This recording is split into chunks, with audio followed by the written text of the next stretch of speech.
Welcome to the Private Lenders Podcast with your hosts from Hard Money Bankers, Jason Balan and Chris Haddon. This podcast is sponsored by hardmoneymastermind.com. Hey everyone, Private Lenders Podcast here. Chris and Jason, thanks for checking out the show. Today we're talking about the 5 pros you need on your dream team in order to be the most successful you can be in this business of private lending. Now, we're not talking about your team inside your office. We're not talking about the W-2s and people who are with you processing loans, managing the portfolio, everything else. We're talking about the service providers and other types of professionals outside of your organization that are going to be key to your success. Yeah, I was thinking about this recently based on some of the vendors and the service providers, experts that we use, here at Hard Money Bankers pretty much regularly. We're one phone call away from some of them and building relationships with them. And honestly, there's probably a lot more than 5. Some of these are kind of just categorized, into 5 kind of categories. So let's talk about number 1, attorneys. I think that's a big way to do it. Or a big service provider. And first, there's multiple different types of attorneys that have different specialties. So I think that's important. I don't think you can get away with just one attorney to be able to handle all of this stuff. So let's go through some of the stuff that we use attorneys for pretty much every day. So we got loan docs and title review, right? That's obviously a specialty. We're certainly not doing loan docs ourselves. We're certainly not reviewing title ourselves. We have professionals that have been doing this, and this is what they do full time and regularly. So loan docs and title review is obviously the first one. Foreclosure work. When you have a default, you're not going to go and file foreclosures, file judgments yourself. Although we do know a private lender in our local area that has done that in the past. And anyways, that's a different conversation. But, the foreclosure and default one's actually a tricky one because some law firms actually can't even handle the whole foreclosure process if it depending on where it goes. And I'll give you an example. So you file foreclosure, let's say a borrower files for bankruptcy, right? And then the foreclosure stopped. Like, you want a foreclosure firm that obviously has bankruptcy attorneys that can help with that process, right? There's endless types of different nuances that could happen throughout the foreclosure process. So it's good to have a firm that can handle that. And typically foreclosure attorneys, I should say, I'm not saying that the firm can't handle different aspects, but typically, someone who's concentrated on foreclosure work is not necessarily concentrated on transactional work like loan docs and title review.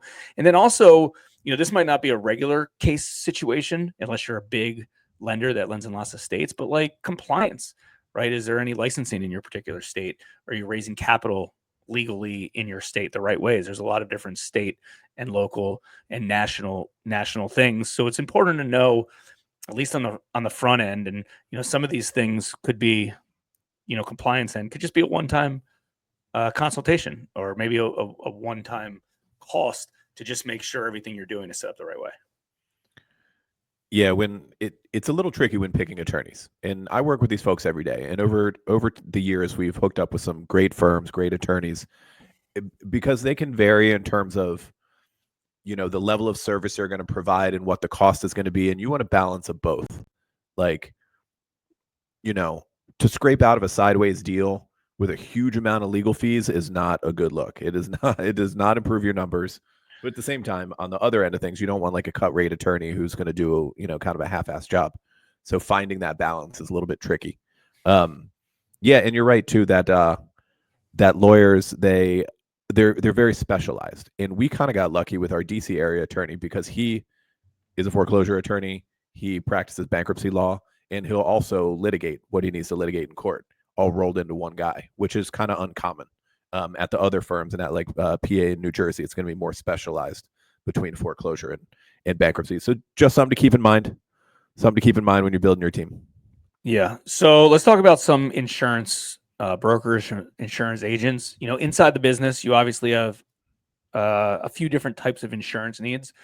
When you're doing a loan, you obviously want to make sure the borrower has proper property insurance, right? If it's a fix and flip, builder's risk and liability, or a vacant policy with liability, or a vacant policy with liability, depending on the situation. So that's one point, right? Like, you're not the actual person paying for that insurance, but at the same time, you're approving that they have the right insurance that's acceptable to you in place.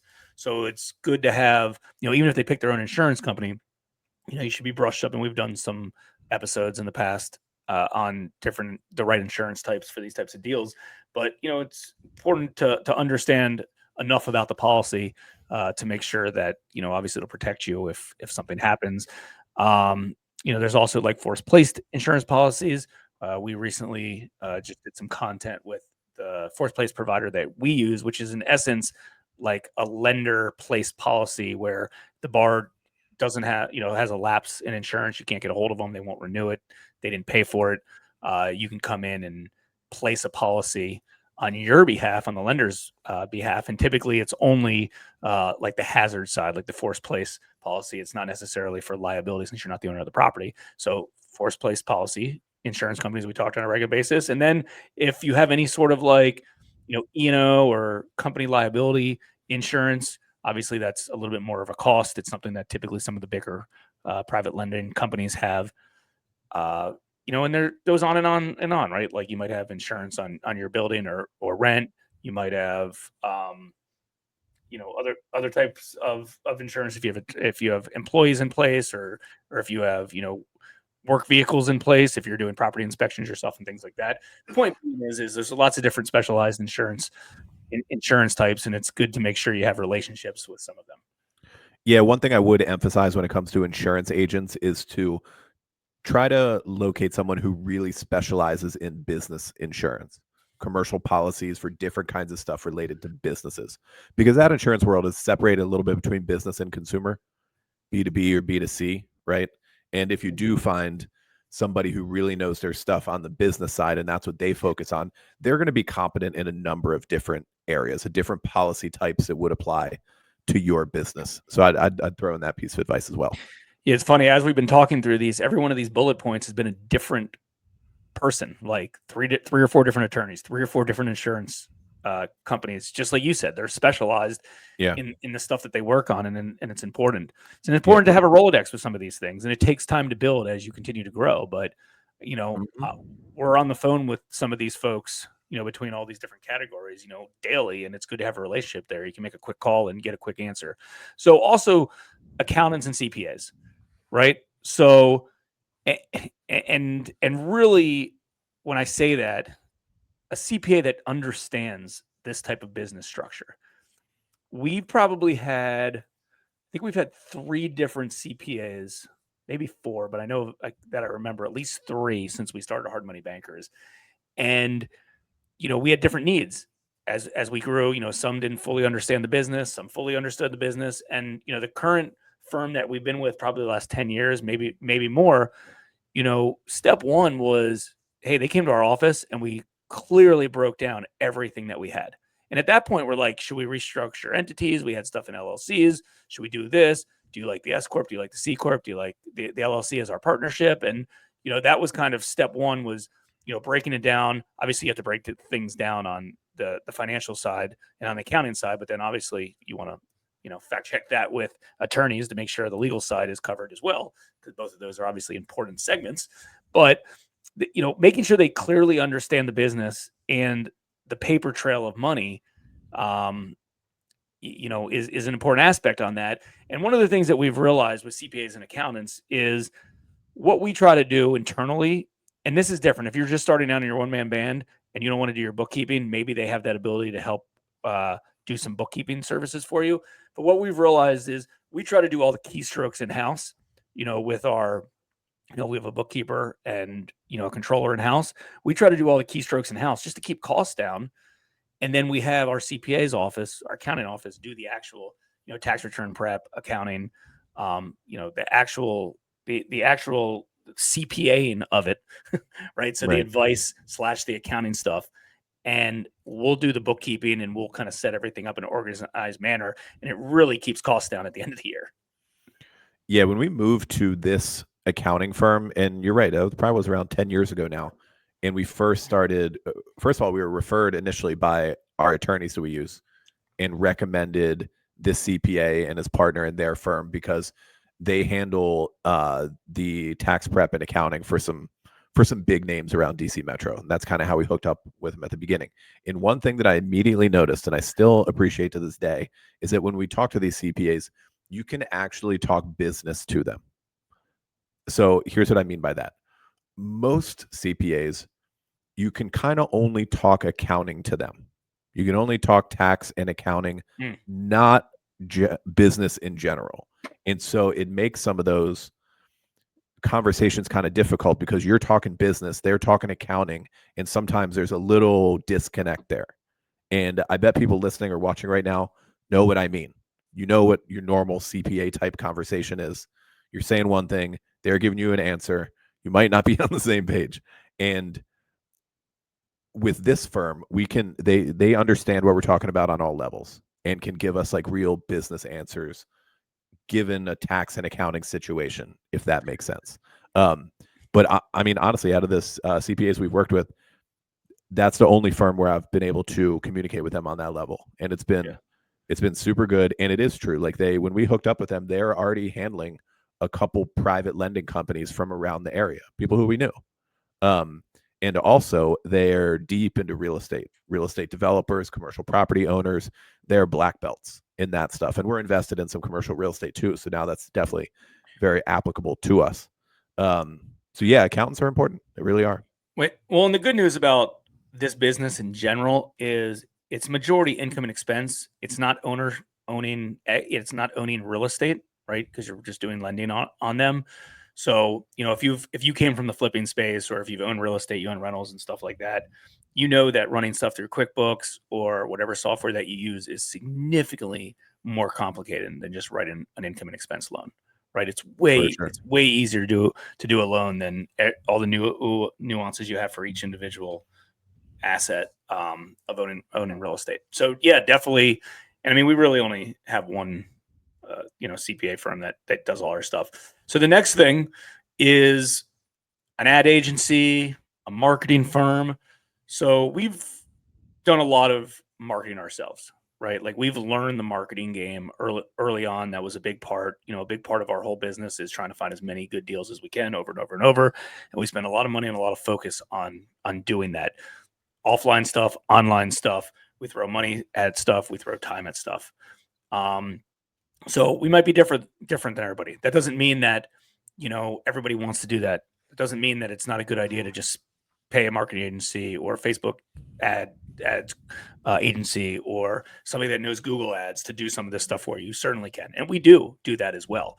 So it just kind of depends on where you're at. I mean, I know a lot of folks that are very good private lenders and hard money lenders, but like, they don't want to set up a website. They don't want to set up and manage their email stuff every day. They don't want to run any ads. They don't want to do any of their social content. That's okay. There's agencies and there's companies that can handle that stuff if you need to. We happen to do all that stuff and we enjoy doing it, and we still do a lot of it. And we like kind of doing content on a regular basis and managing our email database and things like that. But we've certainly used service providers and vendors. Right now we're working with an email vendor right now to help, clean up and make deliverability of our email database better and cleaner. So we have more deliverability and more open rates and more eyeballs and some of that stuff, right? That's not something that happens every day, but that's like a project that we're working on. Last year, our website got redone. That was a big focus. Last year into earlier this year, we hired a buddy of ours, Shane, who was on a recent episode of our podcast, who actually happens to be coming to our upcoming events that we're doing in May and June, to speak as well, related to and using our exact ad campaigns, Facebook and Google, as a reference to show everybody the effectiveness on it. So, sometimes we use people, sometimes we don't. It really depends on the campaign. I've learned over the years of working with other private lenders and the Mastermind and consulting and everything that we're kind of in the minority when it comes to how involved we are in marketing. Most other lenders, some make the mistake of just like neglecting their marketing, and that's not what you want to do.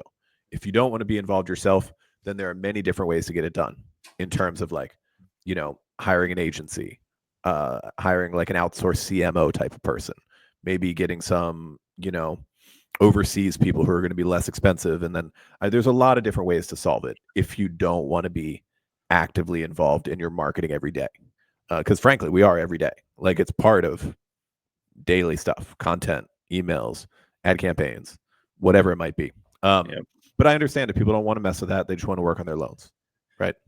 Yep. So the fifth professional that you need to succeed as a hard money lender is some sort of mentor, consultant, coach, some sort of community to help you out. That was one of the reasons we started a Hard Money Mastermind, because there was no group like that when we started. And the only advice that we ever got early on from people in this industry that was piecemeal together was talking to a few attorneys that lent their own money kind of privately. What would they do in this situation? I remember talking to one of the bigger private lenders and taking him out to TGI Fridays years ago, because that was his favorite restaurant he went to every Friday. So for us to have a meeting with him, that's where we had to go. And picking his brain, like, we were desperate for knowledge. We were desperate for information. All we wanted to do was learn from some of these people, because sometimes we thought what we were doing was great and it was wrong. And sometimes, we thought we were wrong when really we were right. So you never know. And maybe we passed on deals that we shouldn't have passed on. So any type of mentorship, mastermind group you can get into, obviously if you're not a member of Hard Money Mastermind, and I know, a lot of our listeners and viewers from our podcast are in the mastermind group, and it's been great. And, we've been able to experience and see a lot of private lenders and hard money lenders grow their portfolios. We've seen that over the last few years. So just like anything else, Chris and I have had. Yeah, I want to go through some of them. Yeah. I want to go through go ahead. some of our history. Tell them what we've done over the years. No problem. Yeah. So we, early on in HMB's history, we were probably a few years in, we were growing. It was an exciting time. Startup time was very tough, but once we got rolling, we had a growing thing. We were like slowly hiring people and going into better offices, and the portfolio was growing, and we really wanted to not mess it up. And we wanted to learn some proper business structure stuff to have in place. So we hired a business coach full-time, or not full-time, but like a few times a month. He would work with each one of us individually, and then also sometimes together, to put all of this stuff in place, proper systems and tracking, and like just somebody to bounce ideas off of. Am I going to mess something up here? Is this a good idea? And it was very, very helpful. It was incredibly helpful at that time when we were only a few years into this kind of lending business. Later on, a lot of people have heard us say that we were in Russell Brunson's mastermind group around 10 years ago, something like that. And that was a great run too, to be in a group of like 50 or so business owners from all different kinds of niches who are experiencing some of the same problems, some of the different problems, and just really being around other business owners and learning from them. They learn from you, support each other. It's also part, therapy, basically. That was an awesome experience. And another one that you might not think, but that I've gained a lot of appreciation for over the years, is your own capital investors can sometimes be like an unofficial mentor. Some of our capital investors are very successful and are wealthy and well connected and have deep pockets and have experience in lots of different stuff. So I wouldn't, it's not the relationship that I have with them for me to be like, hey, you are my mentor. That would be like I said, it's kind of unofficial. It would be a little weird if I said that, but I ask them questions. I listen to what the answers are and the experiences. And a lot of these guys love talking business, right? So if you ask them something, or what do you think about this that's going on? Or what do you think about how that's going to play out?